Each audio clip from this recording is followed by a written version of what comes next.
From the events on January 6th this year, I've been thinking about this idea of deception and the degree to which the narrative of revolution, the narrative of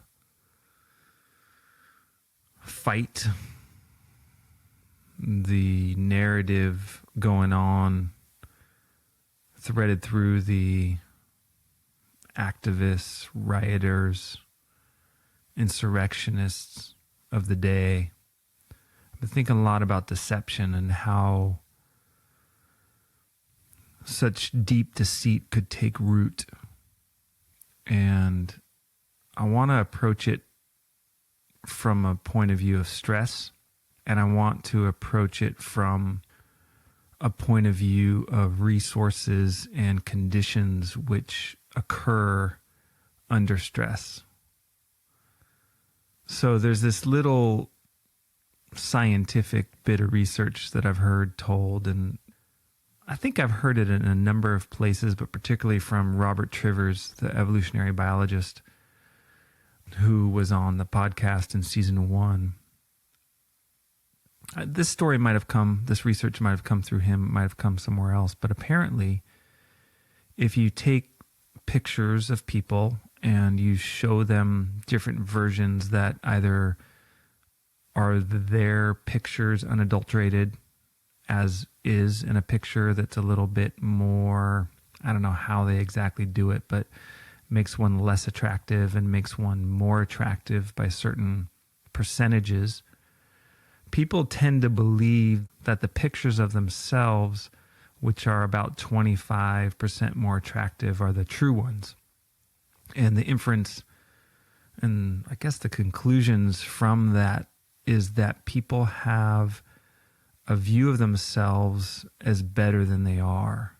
And this gets into the idea of self-deception and deceit, right? Like, why would I want to see myself as better than I am? Well, it turns out that there's a deep evolutionary argument for that. That if I believe that I'm better, or I can get other people to believe that I'm better than I am, then that's of benefit to me in whatever situation I'm in, whether I'm a male species competing for female mating opportunities, and if I'm more potent than I actually am or appear to be, then that might help me. If I'm considered more valuable or considered to have more skills or resources than I actually might, then that could also support me. So deception, and we also know this from that glorious documentary, My Octopus Teacher and the Master of All Deceivers, in the best way, his octopus friend, and the way she was able to morph and conceal and work with her environment in total mastery and camouflage at so many levels. So when it comes to stress and it comes to things that we can do, or that things that arise in us from stress, there are 4 that I've been taught, which make a lot of sense to me. And those 4 stress resources, as I've learned through Kelly McGonigal, are energy, focus, the courage to connect, and the capacity to learn. So these are, for me, things that I tie into the biological weave of evolution, that the capacity to have energy is a cellular invention. The organizational awareness and focus and action patterns was something that in part was well established through the reptilian age. Connection, the ability to have kinship and work together and get past self-protective mechanisms and arbitrate and barter and share energy and resources, and to be cooperative in the mammalian sense. And then, of course, all species learn, but no one learns, creates, and imagines quite like Homo sapiens do, like we do. So these are really cool resources. And they are, in a way, if you look at energy, you think of fight or flight, or one could think of fight or flight as energy type of resources, behavioral stress responses. But I believe that's a very limited notion of thinking about stress and stress responses, as in they are defined, specific, and reoccurring behaviors. The truth of stress for me is that all of who we are is part of our capacity to get involved with our stresses. It doesn't mean that we just have to be in fight or flight. It's part of the repertoire, but it's not the beginning, end, and middle. It's merely the energetic beginning. Okay, so why am I going down this road of different types of stress responses? Because I believe, and I've come to believe, and I think I will continue to believe, that deception is one of the ways, and a primary way, that we deal with stress, that we sometimes fib to ourselves to make an uncomfortable situation more comfortable, to shine a better light on ourselves or others that we might want to protect and care for, or shine a worse light on others that we might be in competition with. Which is all to say that deceit is a semi-conscious and influential part of our stress response. So it's important to know, and I really like this idea from Lisa Feldman Barrett and what she talks about in the 7.5 lessons about the brain, which ties into my ideas of stress. So my core idea of stress is any demand on our energy or attention above our developmental level, right? So if it takes work for us to accomplish significantly in particular, then it becomes increasingly stressful.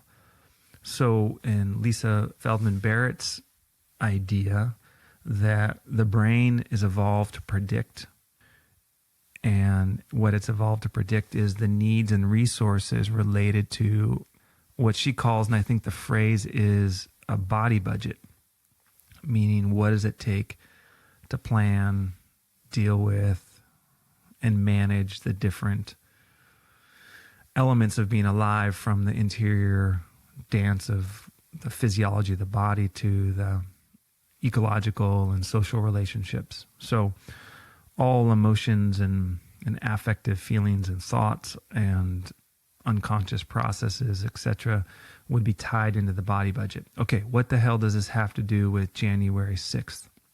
For me, I'm thinking about deception, and I'm thinking about stress in the body budget, and why would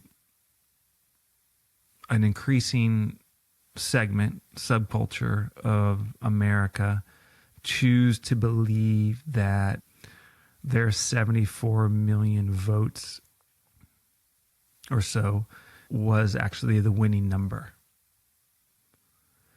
And what mistrust and what, I don't know, I don't want to try and interpret too much. The word fear is coming to mind, but a very fearful narrative around the fate of where America's going and what's happening to it, which at some level is fine, but at the level of deception around particularly the behavior that invading the Capitol and harming people and harming things and and basically making a mess, taking a giant, I wouldn't call it intellectual, but behavioral dump on the core center of American political dialogue, to do that and to believe in that. And so why such a deep deception? Why such a deep deception? And I come back to the idea of stress, that when people are stressed, that when people are stressed, it's more likely that we will narrow into some aspect of behavior, trying to have a higher level of connection, trying to learn and figure out what's going on, being more focused, and maybe being more deceptive or more vulnerable to deception. That it is a lower cost, that it's less expensive, that it's easier in a way to believe, I guess, what's kind of being called the big lie in some contagion ideas of conspiracy theories and the way they work. That it's cheaper to dwell there than it is to take the time and energy and effort to stress, to think through some of these things. So I guess what came out when I was talking about it with my wife today at the beach was the memory of that line from the Hafez poem, the cheapest room in the house, that it's cheaper to dwell in deception than it is to do the work of being in truth. And maybe the stresses, and we can get into those, and the racial issues, which are definitely there and we're thinking about, but maybe the way to understand the willingness to abide in deception has to do with convenience. So I want to read this poem, which I think was first brought to me by a really great man and teacher in my life, a man named Michael Mead, and prone to read Hafez and other mystical poems and build up the ecstatic energy in a room. So here it goes. Fear is the cheapest room in the house. I would like to see you living in better conditions, for your mother and my mother were friends. I know the innkeeper in this part of the universe. Get some rest tonight. Come to my verse tomorrow. We'll go speak to the friend together. I should not make any promises right now, but I know if you pray, somewhere in this world, something good will happen. God wants to see more love and playfulness in your eyes, for that is your greatest witness to him.